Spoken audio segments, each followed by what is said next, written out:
Hello students, आज हम बात करने वाले हैं क्लास 11th की ज्योग्राफी के चैप्टर नंबर 2।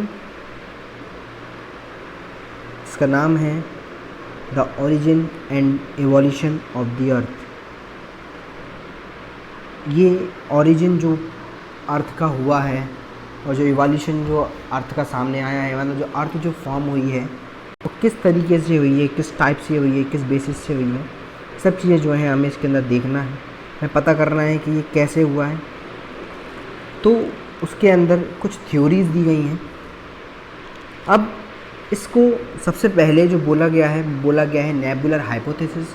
ये नेबुलर हाइपोथेसिस क्या होता है, किसने बताया इसके बारे में? सबसे पहले नेबुलर हाइपोथेसिस के बारे में बताया गया इमैनुएल कांत के द्वारा, जो एक मैथमेटिशियन थे, और इन्होंने जो अपनी थ्योरी दी है वो दी है 1796 में।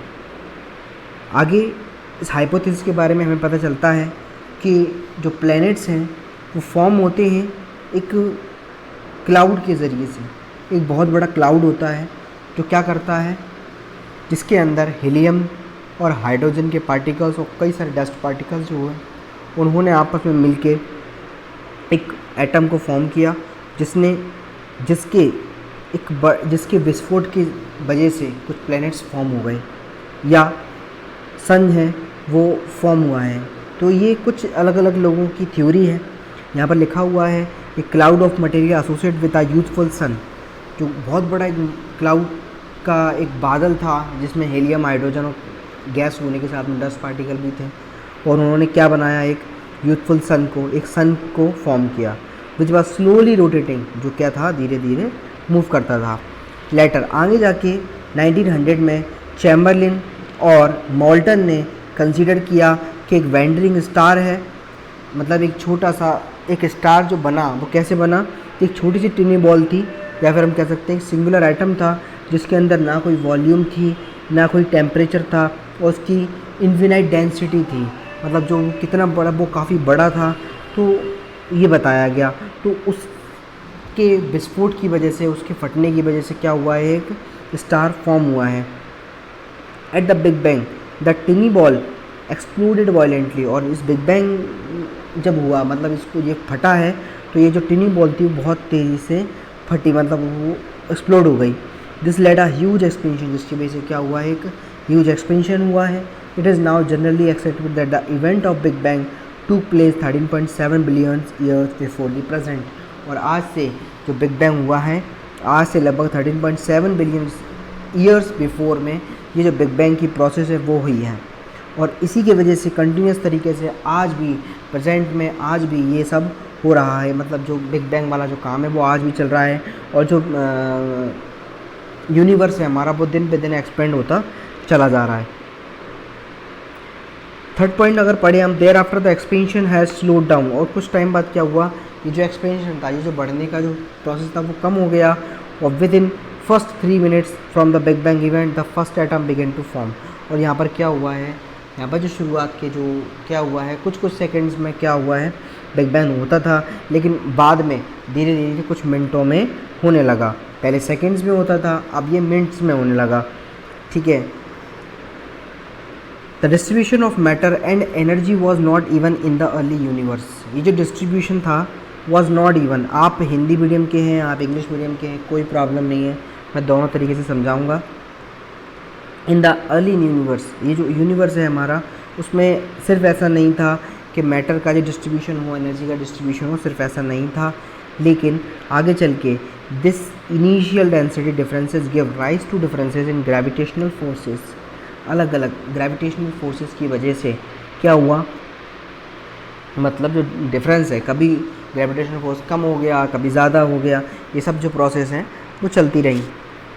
आगे matter to get drawn together, this formed the basis for development of galaxy, जिसने क्या बनाया है, बेस बनाया है गैलेक्सीज़ का। A galaxy contains a large number of stars, जो गैलेक्सी है वो कंटेन करती है बहुत बड़े लार्ज नंबर ऑफ स्टार्स को। Galaxy spread over vast distances that are measured in 1000 of light years, measured in 1000 of light year, मतलब कई हज़ारों साल जो प्रकाश वर्ष है उसको हम इसमें नापा करते हैं। अच्छा, जो प्रकाश वर्ष होता है वो डिस्टेंस बताता है, ना कि टाइम। मतलब लाइट ईयर जो होता है वो डिस्टेंस बताता है कि सन कितना दूर है पृथ्वी से, पृथ्वी कितनी दूर है सन से, कौन से प्लेनेट कौन से कितने दूर हैं, ये सब जो बताता है वो लाइट ईयर बताता है।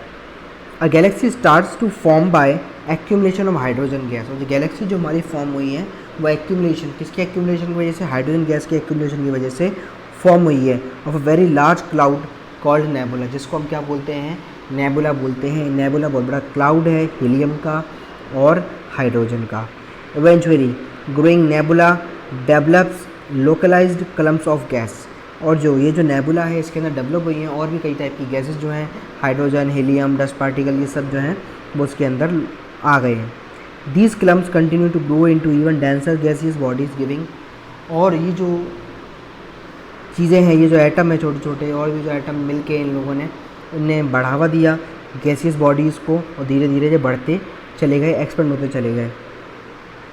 बात करें 3 lakh years from the big bang, मतलब अगर बिग बैंग से आज इतने टाइम पहले टेम्परेचर ड्रॉप टू, टेम्परेचर जो है वो गिरता चला गया है 4500 केल्विन अप्रॉक्स में, and gave rise to atomic matter. और जो यहाँ पर है एटॉमिक मैटर में इसका जो टेम्परेचर है वो बढ़ा। द यूनिवर्स बिकेम ट्रांसपेरेंट, और उसकी वजह से यूनिवर्स है हमारा वो कैसा हो गया? वो ट्रांसपेरेंट हो गया, आर पार दिखने वाला हो गया। The expansion of universe means increase in space between the galaxies. ये जो एक्सपेंशन है यूनिवर्स के अंदर जो बढ़ाया है जिसने स्पेस बिटवीन गैलेक्सी के में स्पेस को बढ़ा दिया है। An alternative to this was Hoyle's concept of steady state. और यहाँ पर हॉयले ने एक कॉन्सेप्ट बताया है, एक कॉन्सेप्ट दिया है यहाँ पर।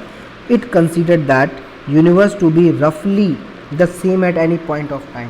तो यूनिवर्स है वो रफली एक उनने बताया कि यूनिवर्स जो है वो एक पॉइंट पे सेम है, हाउएवर विद ग्रेटर, और ये धीरे धीरे बढ़ता भी चला जा रहा है। एविडेंस बिकमिंग अवेलेबल, और एविडेंस कुछ सबूत जो है इस बिग बैंग के हमारे सामने आए हैं। यूनिवर्स के scientific community at present favours argument of expanding universe है। कुछ आर्गूमेंट्स हैं जिससे क्या पता चलता है हमको? यूनिवर्स के बढ़ने का पता चलता है। द स्टार फॉर्मेशन, किस तरीके से स्टार है वो फॉर्म हुए हैं। They consider that the sun was surrounded by solar nebula containing mostly the hydrogen and helium along with that what may be termed as dust. जो बताता है जो हमारा यूनिवर्स है उसके अंदर जो सोलर नेबुला के अंदर जो सन है वो क्या होता था? फॉर्म हुआ है कई सारे हीलियम, हाइड्रोजन गैसेस के साथ में जो डस्ट पार्टिकल है उसके साथ में जो सन है उसको फॉर्म हुआ है। और इसके अंदर बहुत सारा जो डस्ट पार्टिकल वगैरह है वो सभी कुछ जो है वो इसमें बढ़ता गया। The friction and collision of particles, जो फ्रिक्शन और कोलिजन जो है इन पार्टिकल्स का led to formation of a disc shaped cloud. और उसने क्या बना दिया? एक डिस्क शेप्ड का क्लाउड बना दिया। And the planets were formed through the process of accretion. और जो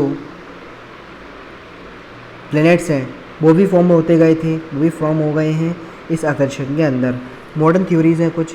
origin of the universe, modern theory क्या बताती हैं? आज कुछ मॉडर्न जो साइंटिस्ट ने बताई है मॉडर्न थ्योरीज़ वो क्या है? उसमें है आपका origin of the universe, big bang theory, इसके अंदर आती है फर्स्ट पे बिग बैंग थ्योरी। ये मॉडर्न थ्योरीज है सारी। Also called expanding universe hypothesis, जिसको हम क्या बोलते हैं? Expanding universe hypothesis. इसके अंदर क्या हुआ है? यूनिवर्स को एक्सपेंड होता गया है।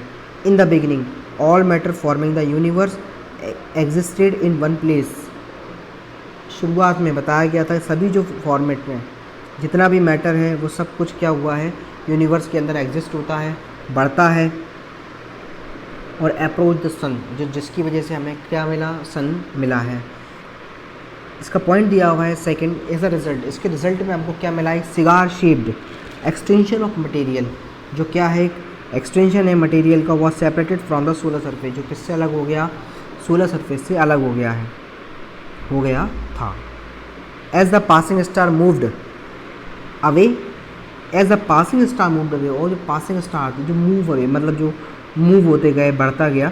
The material separated from the solar surface, और जो मटेरियल था वो सेपरेट हो गया किससे? सोलर सरफेस से। Continue to revolve around the sun, जो क्या कर रहे थे?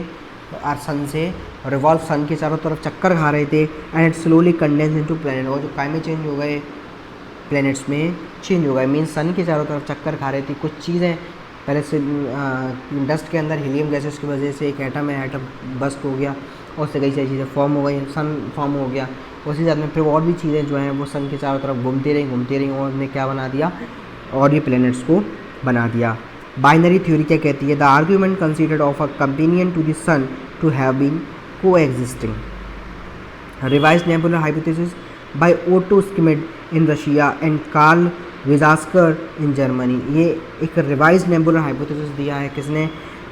रशिया के ओटो स्किमिड ने और कार्ल विजास्कर जो है जर्मनी के, इन्होंने इसके बारे में बताया है।